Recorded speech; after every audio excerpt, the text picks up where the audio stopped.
Hello ladies and gentlemen, my name is Emily Sophia and I'm going to be breaking down for you wonderful people Telltale's fantastic adventure, The Wolf Among Us. So I'd first like to say thank you to everyone who supported me on my latest and very first game review on The Last of Us, which you can get to that via the annotation here or the link in the description. You guys have been so incredibly supportive about this sort of expanding direction of my channel with including game reviews and possibly some gameplay in the future. So that being said, there's no gameplay tucked into this video, but being that when my siblings and I played it, we were kind of like out of internet range, so we went through the game, but we weren't able to get all the achievements and stuff like that. So if we do play it again, might record that and put it up on the channel just so you guys can see some playthrough stuff. But yeah, so this will just be me talking about the game.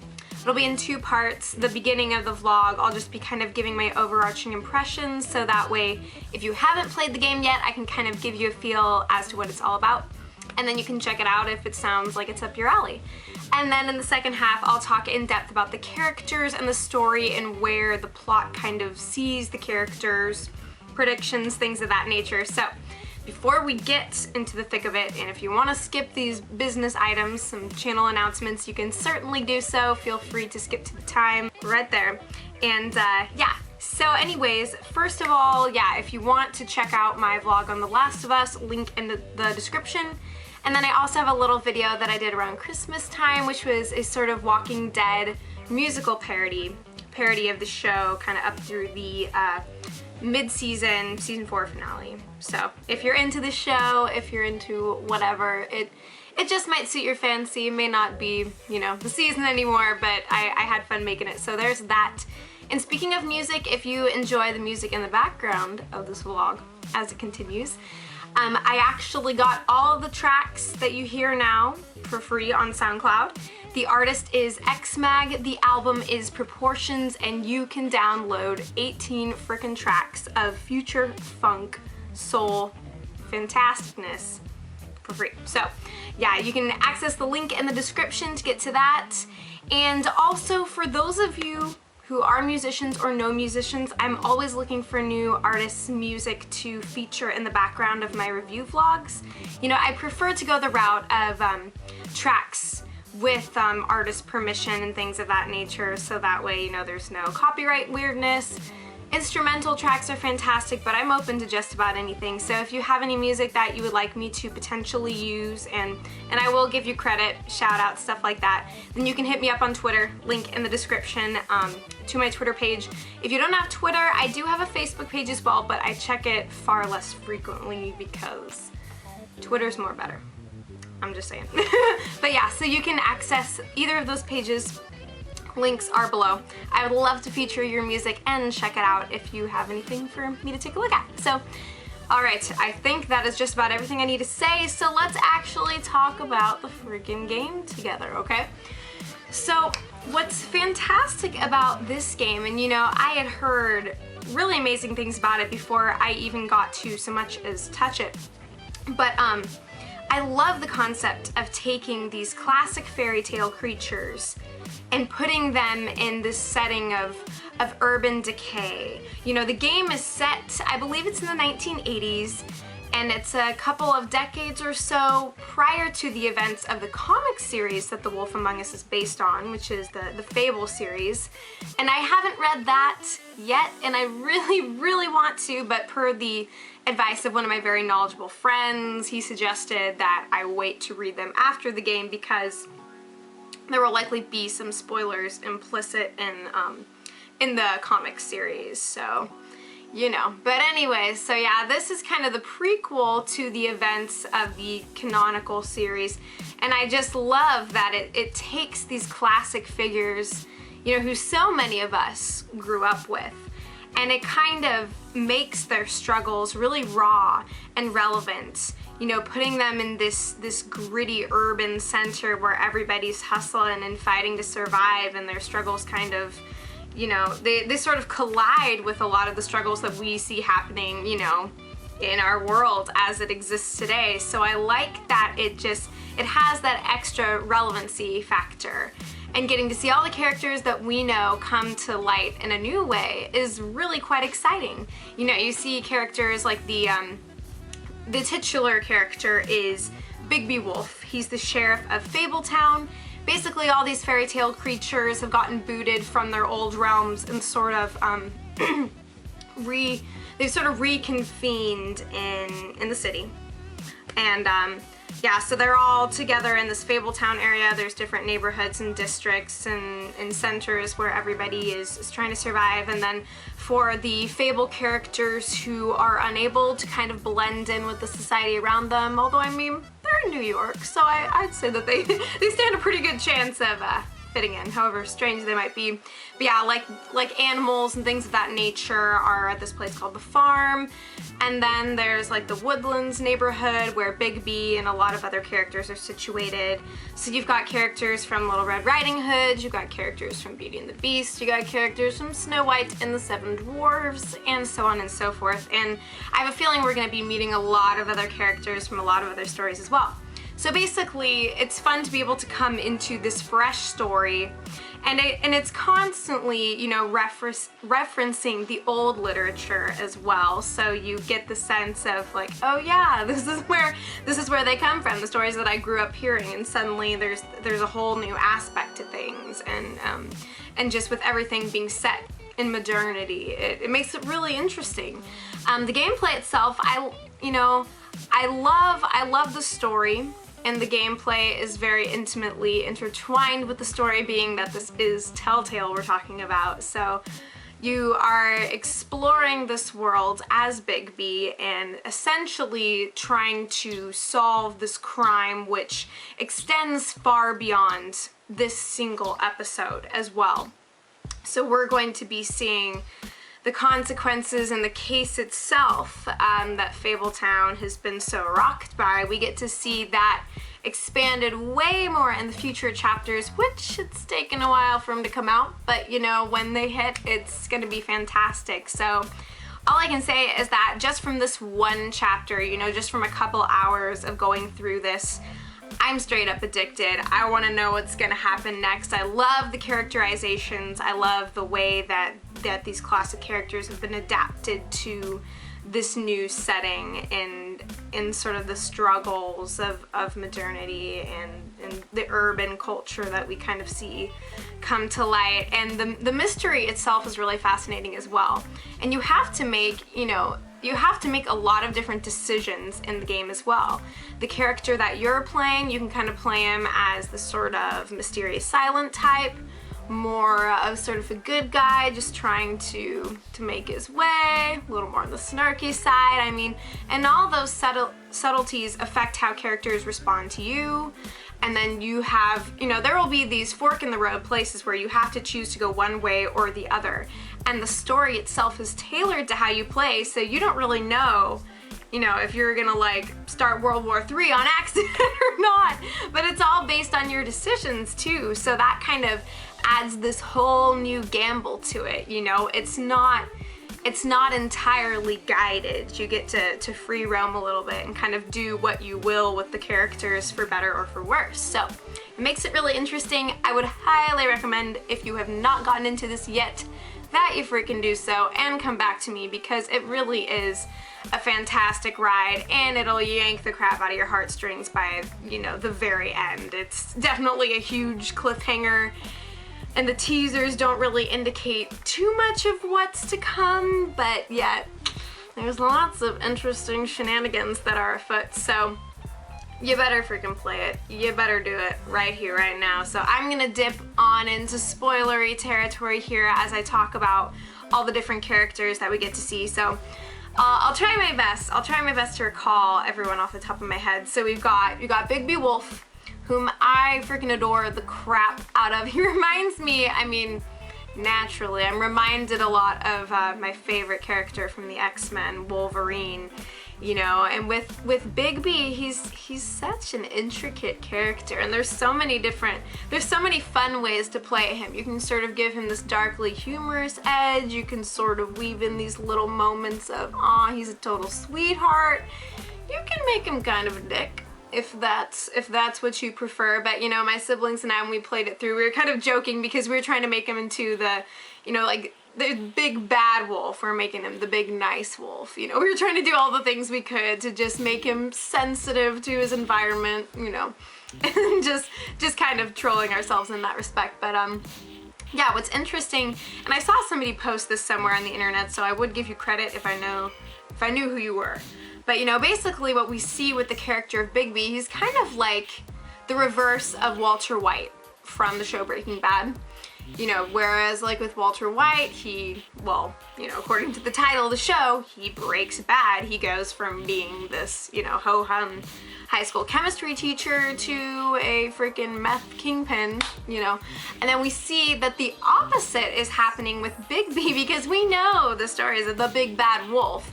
You know, we've got the story of the three little pigs. He huffs and he puffs and he blows everybody's freaking houses down.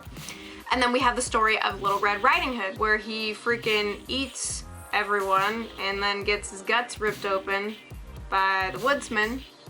And then happily ever after, ... question mark. So there's these very dark and grisly and crazy stories. And yet here we are seeing Bigby trying to escape all of that. And yet there's a lot of characters who indicate, you know, that everybody's kind of on edge about him, you know, sort of passing him by on the streets. People don't really know what to think, and he's sort of aware of that as well. He's just kind of trying to do his thing. And I love that what the game does is it kind of holds back his most feral, barbaric side, you know, to Bigby. They kind of hold that off and they sort of tease us with it, you know, knowing that he has the capacity to freaking lash out and do whatever he wants to do. But at the same time, you know, he's really subtle. Being in this position of sheriff of Fabletown, you know, he's gotta kind of try and play good cop when he can. I have to say, you know, he's really put a lid on his temper, all things considered, you know, considering where he comes from. And you also have to keep in mind that the Fables, they live a freaking long time. So this is all, their lifetimes have spanned this sort of ancient world and then progressed into this new world that they've been forced in. So it's interesting that he has this past, and it's constantly alluded to, and yet, you know, he kind of jokes about it and shrugs it off at times, but you really wonder when he's gonna get to that breaking point where he just freaking loses his mind and goes, in Wolverine terms, berserker fury, you know, which is kind of what I'm looking forward to. I like that a lot. So what I'm trying to say is he's trying to break good, so to speak. You know, going from the Breaking Bad to the Breaking Good, whereas you see somebody like Walter White is going from chilling, being a relatively good guy, to Breaking Bad. Anyways, yeah, so that's what I really love about the character. And then, of course, you have Snow White, who's kind of the assistant to Ichabod Crane, who's the Mabel of Fabletown. Whew, I just flipped that. He is the mayor of Fabletown, and not a freaking appealing dude at that, you know. I would not mind seeing something unsavory happen to him, and there's a lot about him that to me is suspect just because I don't like him. And he's kind of a weenie, but yeah, so I love the way that they've kind of constructed Snow White as well. She's there was a Let's Player I watched recently who kind of compared her to Lois Lane, and I can kind of see that too. You know, she's her own woman, and yet her and Bigby complement one another so well as they're going on these missions, trying to find out, you know, who Faith is firstly, and then sort of trying to piece all the other parts together before something else crazy happens and another head shows up on the doorstep. And unfortunately, they don't get far enough in time, and I'm still really upset about it, and I don't want to talk about it, but yet I do because I'm sitting here making a vlog, so we kind of have to talk about it. But I have to say, I was a really big fan of the little Bigby Snow thing that was going on, and there's some sort of tender moments that are shared between them, and depending on how you play it, you can get her to trust you more or less. And unfortunately, from what I can tell, whatever you do, her head is ending up on the doorstep. Decapitated, case closed. There's not really a way to keep her head intact with the rest of her body. And I would give anything for that at this point, but you know, and this is just the first chapter in, so I'm kind of wigging out. But she has a great personality. She's got sort of that humorous edge, and in the face of pressure, she manages to shine. She does really well with the public relations, hanging out with Toad's little son and sort of comforting him after the whole Tweedledee Tweedledum incident at his apartment. And you know, we just get to see that she's a great gal, and she sees that Bigby is, you know, not just the big bad wolf, that he's his own person too, and they kind of support one another, and it would have been so beautiful, so beautiful. I love also in that scene where they're in the mayor's headquarters trying to research what they can to find out about who Faith is. When they're looking at the picture book and the different fables and the old portrayals, you know, and Bigby sees Snow White and the Seven Dwarfs, and they look kind of demonic. So I don't know if we're gonna find out more about those guys exactly, but it'll be interesting to just see how these other characters, as they emerge, how they're kind of portrayed and characterized, you know. So we got Snow, we got Beauty and the Beast, and so playing Bigby, you can choose to more or less let Beast know that his little wifey is sneaking out at night. And the way that I played it was, you know, kind of having him just sort of be laissez-faire, hands off, he ain't saying nothing, slam the elevator. Not necessarily trying to be a douche, but just at the same time not being involved in anything further than he has to be. Being sheriff around town, you gotta pick and choose sometimes. So Beast is concerned husband, and then there's really no way of knowing what exactly Beauty is up to, although we can assume that it may very well have to do something with all the prostitution business that's going around in this seedy quarter of town. That's what I would guess. I mean, if she's not cheating on Beast, there's a lot of different ways that things could go, but it seems that they're implying that Beauty is up to things, those sorts of things. You can, especially with what we see in the sneak peek at the end of the episode as well.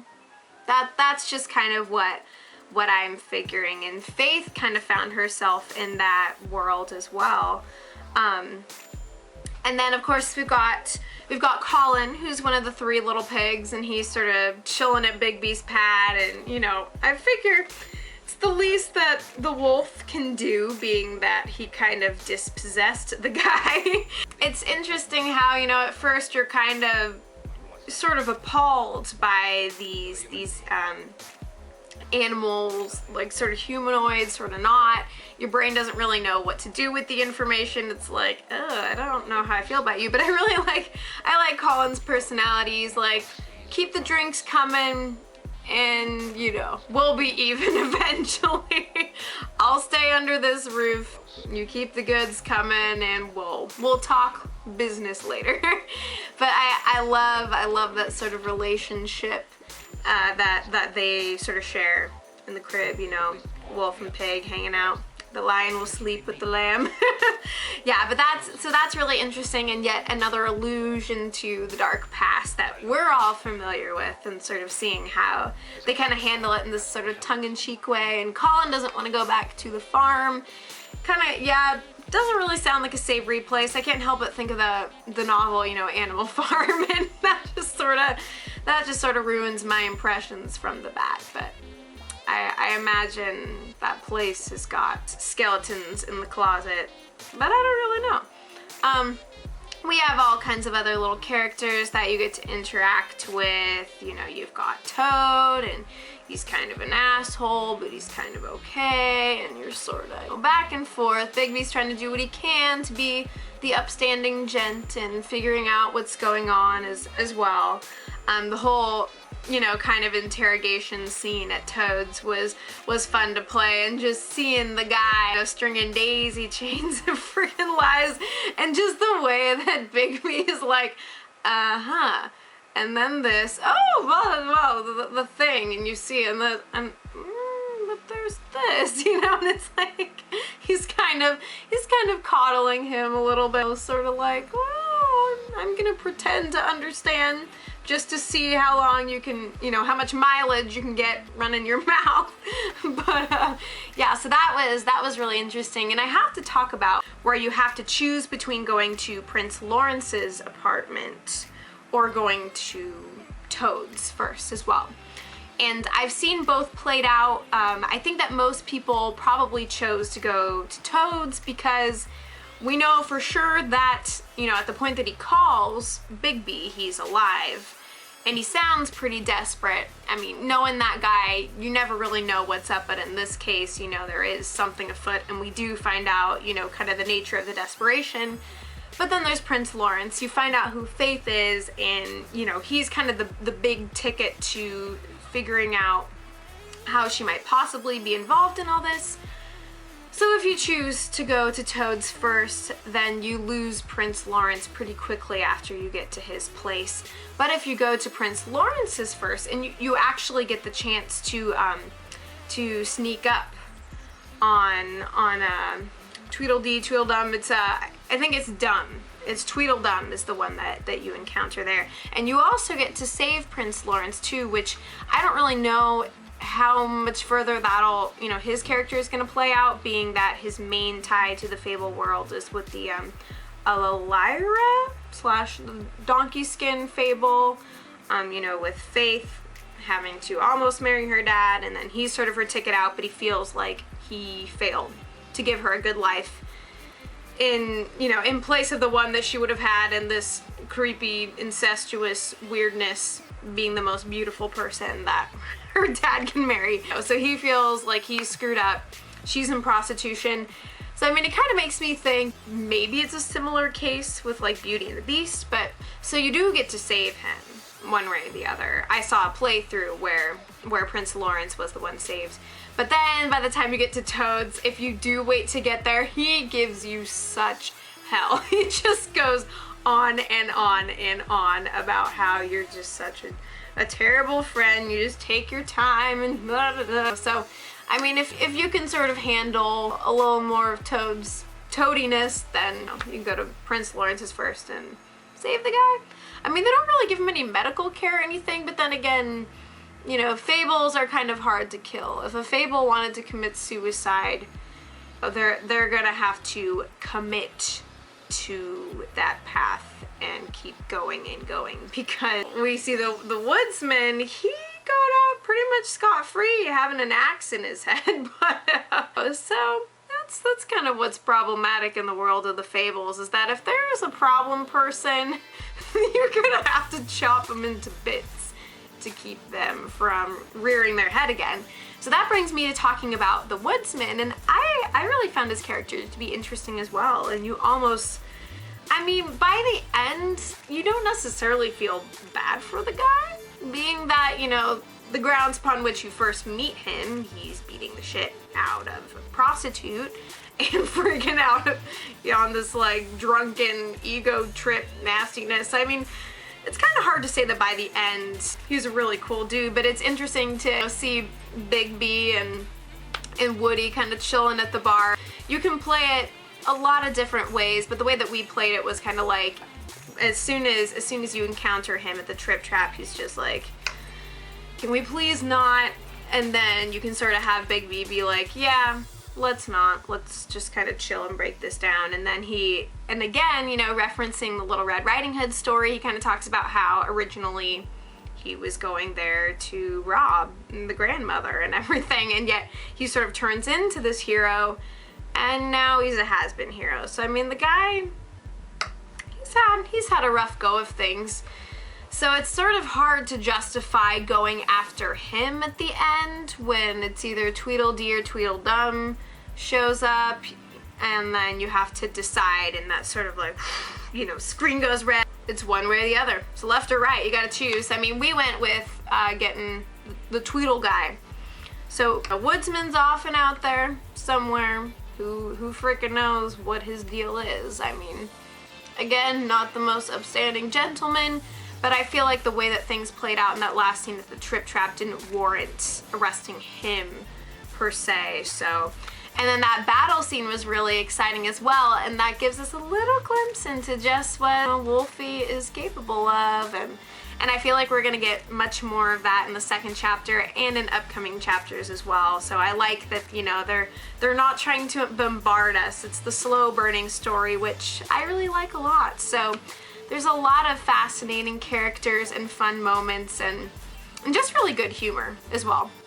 There's a lot of moments that I had to laugh at. I really like Bigby's attitude. It's so Wolverine-esque, and I think that's why I'm kind of sort of in love with him, but don't tell anybody. So yeah, it's a truly fantastic game. Really, really interesting stuff, and I love the way that they wove in this lesser known fable about Faith and the donkey skin thing, and in finding, you know, you get to find her coat as well, which Toad had taken, stuffed up the chimney, and the note, and I just really like how everything unfolds and sort of the mystery of it all, clue upon clue. It makes it really, really fascinating, and you never know just what you're gonna find. So what did you guys think of the game, and how did you play things out? You know, what kinds of decisions did you make? How are you playing Bigby? How did you feel by the end with losing Snow? I mean, there's just so much. I love this game already, and so I say, you know, smoke and mirrors, baby. Come on, Telltale, give it up, because we are waiting over here. I'm definitely ready to see what's next. And again, if I do play through the game again, I'll put up some footage, and there will be an annotation here as soon as that is ready, if it is. And yeah, so I mean, let me know other games that you're interested in me reviewing and talking about. I do still have shows coming down the pipe, so never fear. Game of Thrones, Doctor Who, eventually Sherlock. I'm doing my best to kind of get caught up on things over time, so we'll see how far I get, but thank you for being the classiest of audiences and for hanging out to watch this, and also what was one of your favorite moments in the games or scenes, you know, as far as like the decision making, the mechanics, the way characters, people, everything. Oh, and who do you think is the big bad decapitator as well? You know, I've heard everything from, you know, Bluebeard. I could definitely see Bluebeard being involved in some way. I know that story well, and that gives me the freaking heebie-jeebies, so I'm not feeling so hot about him. I don't like Mr. Crane. I doubt that he's the guy, but I just don't like him. And, you know, there was even somebody who was saying that there's this random guy you bump into in the hallway of the Woodland Apartments after Snow comes to get Bigby. Like some kind of redheaded guy, and then you see him again later or something. And so there's some people that are like, oh, it's him, you know, the guy in the shadows, which you never know. One way or the other, it's a serial killer. Things are going down. I'm tense.